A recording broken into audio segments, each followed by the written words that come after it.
কাহানি লিখা জুড়ে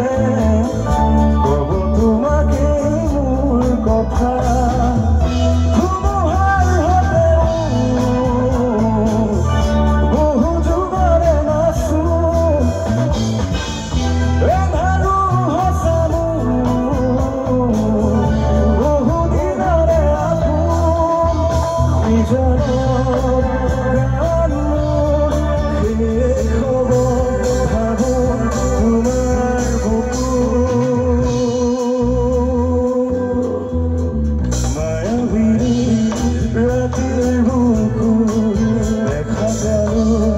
তোমার ছবি ধরা দিলা গোপন